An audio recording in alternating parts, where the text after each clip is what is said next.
जागरण यह जीवन जीने की सबसे महत्वपूर्ण कला है। एक दृष्टा की भांति अपने आप को देखो। यह एक मूल मंत्र है। जिस दिन आप में यह कला आ गई, समझ लो आपको सब कुछ मिल गया। जितने भी अध्यात्म के मार्ग हमें जीवन में बताए गए हैं, सबका एक ही ध्येय है, हमारे भीतर के दृष्टा को जगाना।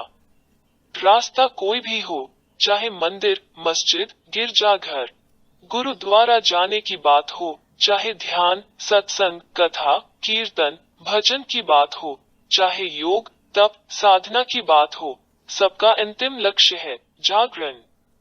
यदि सब कुछ करके भी जागरण पैदा नहीं हुआ, तो सारी गतिविधियां व्यर्थ हैं, और कुछ भी किए बिना भी यदि जागरण आ गया, तो समझ लो सब कुछ उपलब्ध हो गया। निश्चित रूप से ये क्रियाएं जागरण के लिए अत्यंत सहयोगी हो सकती हैं।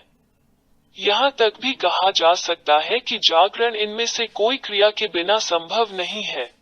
लेकिन क्रिया करने के साथ उसका उद्देश्य तो पता होना चाहिए, अन्यथा उसका कुछ लाभ नहीं मिलने वाला। हम केवल क्रिया को ही महत्व देने लग जाते हैं, क्रिया को ही अंतिम मंजिल मान लेते हैं। ये तो रास्ते हैं, और रास्ते पर चलते हुए यदि यह पता ही नहीं हो कि जाना कहाँ है, तो जिंदगी भर चलते ही रहेंगे, मंजिल नहीं मिलेगी। एक व्यक्ति तेज तेज कहीं जा रहा था। किसी ने उससे पूछा, कहाँ जा रहे हो? उसने जवाब दिया, मुझे ज्ञान की तलाश है, उसे ढूंढने जा रहा हूँ। ज्ञान उसके बेटे का नाम था, लेकिन पूछने वाले ने समझा कुछ जानने के लिए जा रहा है। उसकी भी उत्सुकता बढ़ी, वो भी उसके साथ लग गया। थोड़ी देर उसके साथ चलता रहा। बाद में उसको थकान महसूस होने लगी, तो वो वापस आ गया। लेकिन जिसको बेटे की तलाश थी वो चलता रहा। सवेरे उस व्यक्ति को वापस उसने देखा, तो पुनः पूछा कि क्या तुम्हें ज्ञान मिल गया? उसने कहा, हाँ मिल गया। पीछे वाली पहाड़ी के ऊपर पीपल का पेड़ है, वहीं जाकर मिला। उस व्यक्ति के जाते ही वो दूसरा व्यक्ति उस पहाड़ी की ओर रवाना हो गया। वो पीपल के पेड़ के नीचे पहुंच गया और वहां बैठ गया। उसे बहुत ही सुंदर अनुभूति हुई, क्योंकि वो ज्ञान के उद्देश्य से वहां बैठा था और उसे विश्वास था कि मुझे निश्चित रूप से यहाँ ज्ञान मिलेगा। उसकी सारी ऊर्जा सकारात्मक काम कर रही थी। उसे लगा जैसे जीवन में सबसे सुंदर घड़ी आज मिली है। वो बड़ा आनंदित हुआ। उसने गांव में आकर अपने दोस्तों को यह बात बताई। दोस्त भी वहां गए, लेकिन उन्हें ज्ञान की ऐसी कोई प्यास नहीं थी। वे तो बस यूं ही देखने गए थे कि देखते हैं क्या होता है। उनको कुछ अलग महसूस नहीं हुआ, लेकिन उन्होंने यूं ही बात को फैला दिया कि पीछे वाली पहाड़ी पर पीपल के पेड़ के नीचे जाने से बड़ा धर्म लाभ होता है।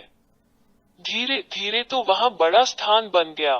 लोगों ने बड़ी बड़ी धर्मशालाएं बना दी। आसपास के गांव वाले आने लगे, दूर दूर से लोग आने लगे। पता नहीं क्या क्या बातें फैल गई। वहां तो देवता का वरदान है, बीमारियां ठीक हो जाती हैं, नहीं जाओ तो पाप लगता है। लोग रुपया पैसा चढ़ाने लगे, वहां खूब पैसा आने लगा। बहुत कुछ हो गया, लेकिन जो अनुभूति उस व्यक्ति को हुई थी, वैसी किसी को नहीं हुई। अपने वहां जाने का जो उद्देश्य उसने दोस्तों को बताया था, वो पता नहीं किस रूप में तब्दील हो गया। यह हमारे साथ रोज हो रहा है। हम भीड़ में शामिल होकर बहे जा रहे हैं, कुछ पता नहीं है क्यों जा रहे हैं। सब कर रहे हैं, इसलिए हम भी कर रहे किए जा रहे हैं। किसी दिशा में बढ़े जा रहे हैं, यह पता ही नहीं कि क्यों जा रहे हैं। धन कमाने में लगे हुए हैं।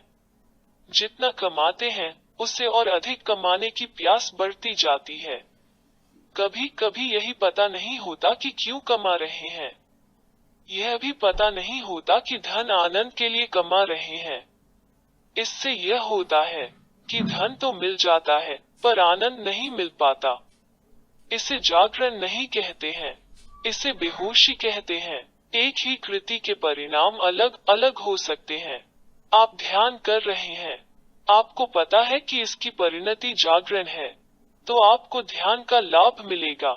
दूसरा ध्यान कर रहा है, लेकिन वो सिर्फ इसलिए कर रहा है कि दूसरे कर रहे हैं, तो उसे कुछ भी लाभ नहीं मिलने वाला।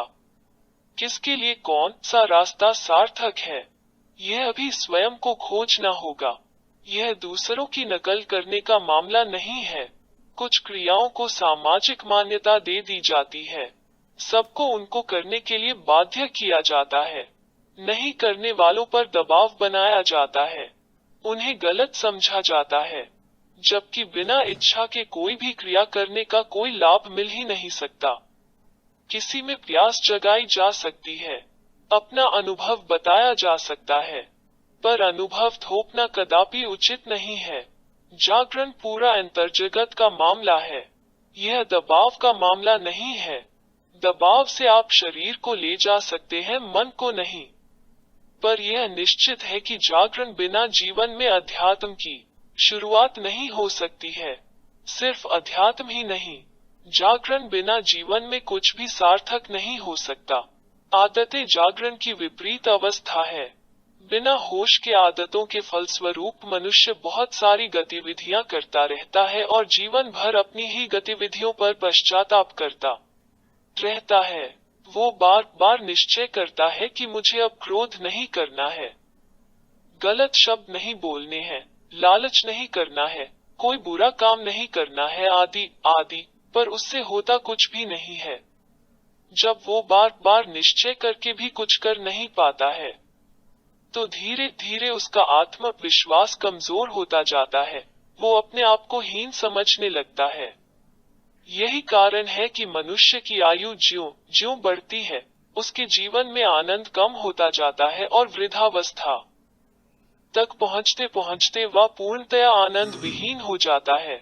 ऐसा नहीं है कि मनुष्य में सारी आदतें राव ही होती हैं, अच्छी आदतें भी बहुत होती है, लेकिन जागरण नहीं होने से उन अच्छी आदतों का माधुर्य भी कर आकर गुजर जाता है, हम उसको भी महसूस नहीं कर पाते। आवत जीवन के ऊपर एक बहुत बड़ा बोझ है, जो मनुष्य की उन्नति का बहुत बड़ा अवरोधक है। यह जीवन की मूल प्रवृत्ति की विपरीत दशा है। जीवन प्रतिपल बदलाव का नाम है। जीवन शब्द जीवंतता से बना है, जिसका तात्पर्य है गति। जीवन में ठहराव नहीं होना चाहिए, गति होनी चाहिए। पूरी प्रकृति में कुछ भी ठहरा हुआ नहीं है, लेकिन जीवन को हम ठहराने की कोशिश करते हैं, तो वो प्रकृति के विपरीत हो जाता है और जीवन से आनंद छिन जाता है। ऐसा नहीं है कि बदलाव एक सीमा तक और समय तक करना है, यह जीवन पर्यंत चलने वाली प्रक्रिया है। आदतों के बंधन से अपने आप को निकालो और बदलाव की तैयारी करो। आप महसूस करोगे कि आपके जीवन में आनंद की वर्षा होने लगी है। जैसे ही आप प्रकृति सम्मत कार्य करोगे, अल्पविराम, आपके जीवन में नए उत्साह, नई ऊर्जा का संचार होगा। जैसे ही आप बदलाव शुरू करोगे, आप पाओगे कि जीवन में बहुत कुछ बदलने योग्य है। हर पल आपको बदलने योग्य कुछ दिखाई देगा। जब मनुष्य होशपूर्वक अपने आप को बदलने को तैयार होता है, तो स्वतः उसके जीवन से वो सब निकलना शुरू हो जाता है जो अप्रिय है। जब अप्रिय जीवन से निकलना शुरू होता है, वो प्रिय प्रवेश करना शुरू करता है, तो महसूस किया जा सकता है कि इस क्रिया में ही कितना आनंद हो सकता है। अब पश्चाताप के लिए स्थान नहीं बचता। जीवन में क्या बदलने योग्य होता है, यह सवाल किसी से मत करो। जब होश के साथ बदलने का निश्चय करोगे, तो स्वतः अनुभूति में आ जाएगा कि क्या बदलना है। जैसे जैसे आप बदलते जाओगे, बदलने के लिए और कुछ मिलता जाएगा। हर पल जीवन में नवीनता आती जाएगी। ईमानदारी से अपने आप से पूछो, क्या हमने अपने आप को बदलने का प्रयास किया? हमने यह जानने का बहुत प्रयास किया कि क्या बदलने योग्य है। हमने दुनिया भर का साहित्य पढ़ लिया, दुनिया भर के प्रवचन सुन लिए, दुनिया भर की कहानियां पढ़ ली, दुनिया भर के महापुरुषों के बारे में जान लिया। इतना इस दिशा में प्रयास कर रहे हैं कि यह भी हमारी आदत बन चुका है। अपने आप को आदतों के शिकंजे में ऐसा कसा हुआ है कि यह सब कुछ जानने पर भी हमारे ऊपर कोई असर नहीं होता है। जब हम कोई साहित्य पढ़ते हैं या प्रवचन सुनते हैं और उसमें से हमें कुछ अपने लिए उपयुक्त लगता है, तो हम उसकी बड़ी तारीफ करते हैं और पढ़ने या सुनने में रुचि दिखाते हैं, दूसरों से उसकी प्रशंसा करते हैं, लेकिन अपने भीतर बदलाव कुछ नहीं ला पाते। जितनी ऊर्जा आप जानने में लगा रहे हैं, उसकी बजाय एक बार यह निश्चय कर ले कि अब अपने आप को बदलना है, तो इतना बाहर से जानने की जरूरत ही नहीं पड़ेगी। सब कुछ आपके भीतर से ही आ जाएगा। बाहर से जानने में फिर भी गलत जानकारी का खतरा है, लेकिन भीतर की प्रेरणा कभी गलत नहीं होगी।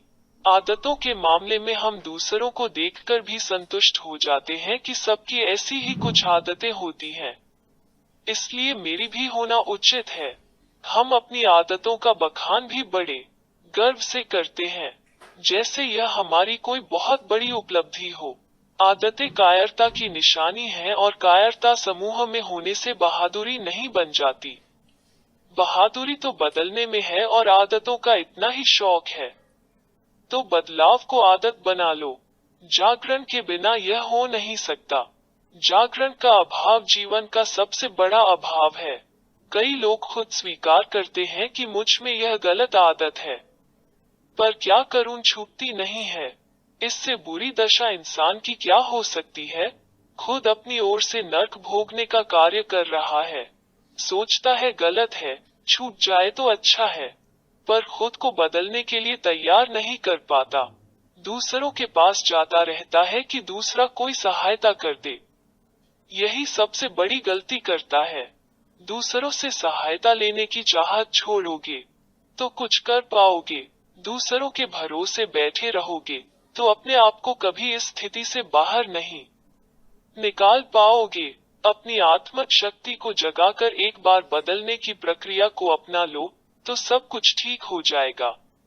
इस जीवन में सार्थकता आ जाएगी। जागरण के बिना जीवन में आनंद, रस या सार्थकता लाने का कोई उपाय नहीं है। इसके लिए हमें पुरुषार्थ व अभ्यास करना पड़ेगा। सबसे पहले नकल करना बंद करो। कोई भी गतिविधि अपने होश से करो।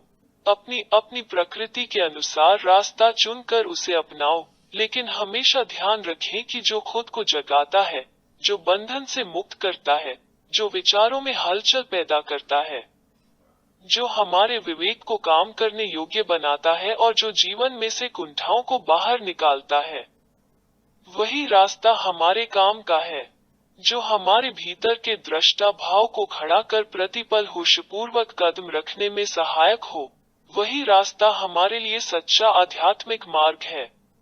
यह किसने खड़ा किया, किसके संप्रदाय का है, कौन नाराज होगा, कौन खुश होगा, ये सब बातें बेमानी है। किसकी कितनी बात माननी है, कितनी नहीं माननी है, यह कोई बंदिश नहीं है। यह आपकी निजी स्वतंत्रता है। बस यह जान लो कि जिस दिन आपके जीवन में होशपूर्वक जीने की कला आ गई, जिस दिन आपको अपनी हर मनोदशा पर निगरानी करना आ गया, उसी दिन आपके जीवन में क्रांति घटित हो जाएगी। आप अपने आप को उन्मुक्त महसूस करोगे। आपके जीवन से पश्चाताप निकल जाएगा। आप अपने जीवन का हर निर्णय सही तरीके से लेने में सक्षम हो जाओगे। इस पुस्तक में बार बार अपना अलग रास्ता खोजने की बात कही गई है। वो इसी आधार पर कही गई है कि जब मनुष्य पूर्ण होशपूर्वक हो जाता है, तो वो हमेशा श्रेष्ठ निर्णय लेता है। निर्णय अलग हो सकता है, रास्ता अलग हो सकता है, पर वो हमेशा विकासोन्मुखी होता है। वो हमेशा ऊपर की ओर जाता है। वो सृजनात्मक होता है। गलत निर्णय मनुष्य तब ही लेता है जब वो बेहोशी की अवस्था में होता है। होश की अवस्था में गलत निर्णय लेना संभव ही नहीं है। जागरण कोई भारी भरकम कृत्य नहीं है। जागरण का अर्थ विचार शून्य होना नहीं है। विचार शून्य तो निद्रा की अवस्था हो गई। जागृत अवस्था में विचार शून्य होना संभव नहीं है। विचारों को एक दिशा दी जा सकती है। विचारों को किसी ओर केंद्रित किया जा सकता है। विचार शून्य होने का प्रयास करोगे तो असफल होोगे। विचारों से लड़ोगे तो हार जाओगे। इसलिए विचारों से लड़ने की या उनके प्रति बेचैन होने की मशक्कत न करो। विचारों को सिर्फ देखने की आदत बनानी है। थोड़ा सा अभ्यास करते करते यह आसानी से संभव है। जागरण बहुत मुश्किल अवस्था नहीं है, बस अपने कृत्यों व मनोदशा से अनजानापन दूर करना है, उनके प्रति एक समझ लानी है। जो भी हो, होशपूर्वक हो। बार बार यह नहीं कहना पड़े कि मुझसे यह हो गया। जो आप चाहते हो वही आप अपनी इच्छा से करो। ये अवस्था जीवन का सब कुछ ठीक कर देती है। कभी कभी मनुष्य मशीन की भांति हो जाता है, जैसे मशीन को जैसा सेट कर दो वैसी चलती रहती है। उसी तरह मनुष्य का जीवन भी चलता रहता है। प्रतिदिन उठना, काम पर जाना, कुछ निश्चित गतिविधियां और रात को सो जाना। जब जीवन मशीनवत हो जाता है तो उसमें सृजनात्मकता खत्म हो जाती है, आनंद खत्म हो जाता है, विकास रुक जाता है। लेकिन वही मनुष्य यदि जागरूक होकर कार्य करे तो वो हर काम में नई ऊर्जा भरता रहता है, उसमें बेहतरी लाता रहता है। वो कार्य को आनंद के साथ करता है। एक ही कार्य को दो अलग अलग व्यक्ति कर रहे हों, उनमें से एक जागरूक हो और एक मशीनवत, तो निश्चित रूप से जागरूक होकर कार्य करने वाले के परिणाम बेहतर आएंगे। जागरूक व्यक्ति हर बात का आगे पीछे का सोच समझकर निर्णय करेगा। कोई भी समस्या आने पर उसका बेहतर हल खोज पाएगा। जागरण संपूर्ण जीवन की अवस्था है। यह विशेष समय पर की जाने वाली क्रिया नहीं है। यह अवस्था जीवन में किए जाने वाले हर तरह के कार्य के लिए उपयोगी है। वो अध्यात्म की बात हो, दैनिक व्यवहारिक जीवन, व्यापार धंधा, घर परिवार, समाज राष्ट्र, हर प्रकार की गतिविधि में समान रूप से उत्तम स्थिति तक पहुंचने के लिए एक आवश्यक अवस्था है। जितनी जागरूकता बढ़ती जाएगी, हर जगह सही निर्णय लेने की स्थिति बन जाएगी। कोई भी कृति होने से पहले मन को निर्णय लेना होता है। एक एक शब्द बोलने से पहले मन निर्णय लेता है। जो जागरूक होता है वो उचित निर्णय पाता है, इसीलिए उसके मुख से अच्छे वचन निकलते हैं। जो जागरूक नहीं होता है उसके मुख से बार बार गलत वचन निकल जाते हैं, जो जीवन में क्लेश पैदा करते हैं, यहाँ तक कि जीवन में भयंकर अवसाद पैदा कर देते हैं। यह बात जीवन की हर गतिविधि पर लागू होती है और जीवन में हर पल कुछ न कुछ गतिविधि चलती रहती है। इसीलिए जागरूकता हर पल चाहिए। यह नहीं कि दिन में 10 मिनट, आधा घंटा या 1 घंटा बैठकर ध्यान कर लिया और अपना काम पूरा हो गया, बाकी समय फिर वही बेहोशी की अवस्था। ध्यान जागरूकता को बढ़ाने में सहायक क्रिया है। उससे जागरण की अवस्था दिन भर लाने में मदद मिलती है। ध्यान एक तरह का अभ्यास है जागरूकता का, और यह भी सत्य है कि जागरूकता का अभ्यास करने के लिए ध्यान ही सबसे बेहतर रास्ता है। लेकिन ध्यान इस समझ से करो तो ध्यान का फायदा है। ध्यान करने के बाद जीवन में जागरण घटित होता हो तो समझ लेना ध्यान सही हो रहा है। यदि ध्यान से जीवन में जागरण घटित नहीं हो रहा हो तो समझ ले वो ध्यान सही तरीके से नहीं हो रहा है। ध्यान का उद्देश्य ही जीवन में मात्र जागरण लाना है। इसके अलावा ध्यान का कोई उद्देश्य नहीं होता है। यदि और कोई उद्देश्य लेकर ध्यान कर रहे हो तो कुछ हासिल नहीं होने वाला। ध्यान का उद्देश्य होता है मन के विचारों के सूक्ष्म से सूक्ष्म हिस्से के प्रति सजग होना। ध्यान के माध्यम से जब यह प्रवृत्ति जीवन में प्रविष्ट हो जाती है तो यह सजगता हर पल मौजूद रहती है। इसलिए इस सजगता को लाने के लिए ध्यान के पश्चात भी अभ्यास करते रहो। एक दिन यह आदत में आ जाएगा। जिस दिन हर पल ध्यान में गुजरने लग जाएगा तब सब कुछ श्रेष्ठ हो जाएगा। ज्ञान और जागरण बिल्कुल अलग अलग चीजें हैं। ज्ञान तो जानकारियों का संग्रहण है। वे उपयोगी भी हो सकती हैं और निरुपयोगी भी हो सकती हैं। वे सही भी हो सकती हैं, गलत भी हो सकती हैं। जागरण एक ऐसी अवस्था है जो उस ज्ञान को सार्थक करती है। जागरण के अभाव में सारा ज्ञान व्यर्थ भी हो सकता है, यहाँ तक कि वो जीवन में भार स्वरूप बन सकता है। वो अहंकार को जन्म दे सकता है, वो गलतफहमियां पैदा कर सकता है, वो दिग्भ्रमित कर सकता है। ज्ञान बाहर से लेना पड़ता है और जागरण ज्ञाता को सही दृष्टि देता है। इसलिए ज्ञान में हमारी भूमिका विशेष नहीं है, हमारी भूमिका जागरण में है। ये ऐसी अवस्था है जिसमें 100% हमारी ही भूमिका है, दूसरे का इसमें कोई योगदान नहीं है। जागरण का अंकुर ध्यान से उपजता है, ज्ञान से नहीं। वर्षों में इकट्ठा किया हुआ ज्ञान भी वो काम नहीं कर पाता जो चंद पलों का ध्यान कर सकता है। लेकिन हम हैं कि ज्ञान पर बहुत भरोसा करते हैं।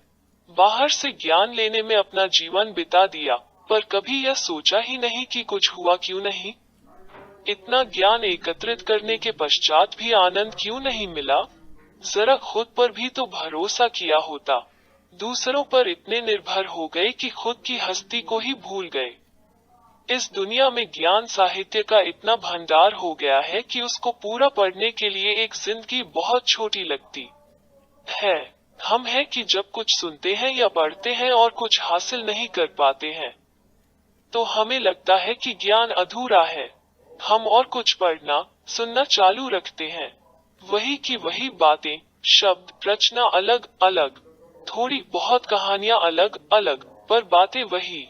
जो भाषा सरल होती है, आसानी से समझ में आ जाती है, तो हम उसे सामान्य बताते हैं, और जो बहुत क्लिष्ट होती है, आसानी से किसी के समझ में नहीं आती है, तो हम कहते हैं बहुत अच्छी ज्ञान की बात थी, बहुत विद्वान पंडित है। कितना भी ज्ञान बाहर से ले लो, पर सत्य एक है और शाश्वत है। कोई भी कितने भी पांडित्य से उसे बदल नहीं सकता, और जीवन का सबसे बड़ा सत्य, सबसे बड़ा धर्म है जागरण।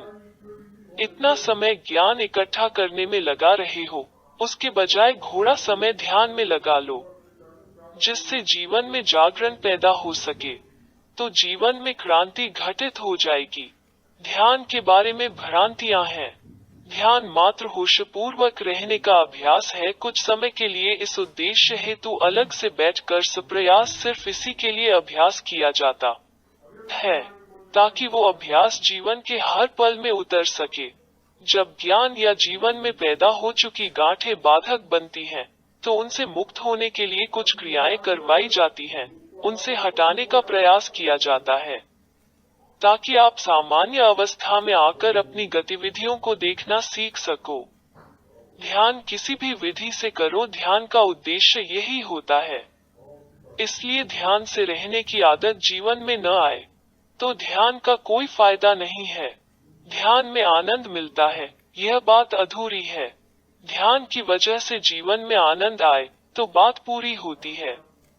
ध्यान मार्ग है, ध्यान मंजिल नहीं है। जीवन का उद्देश्य ध्यान करना नहीं है। ध्यान का उद्देश्य तो जीवन को श्रेष्ठ बनाना है। जरूरी नहीं है कि जो अलग से बैठकर किया जाए वही ध्यान हो। किसी कार्य को करते हुए भी ध्यान किया जा सकता है, बस उस कार्य के हर सूक्ष्म भाग पर पूरा होश रखना है। जो भी हो, जागरण का अभ्यास जरूरी है। अपनी इच्छा से करो, अपने तरीके से करो, पर करना बहुत जरूरी है, तभी जागरण आ पाएगा।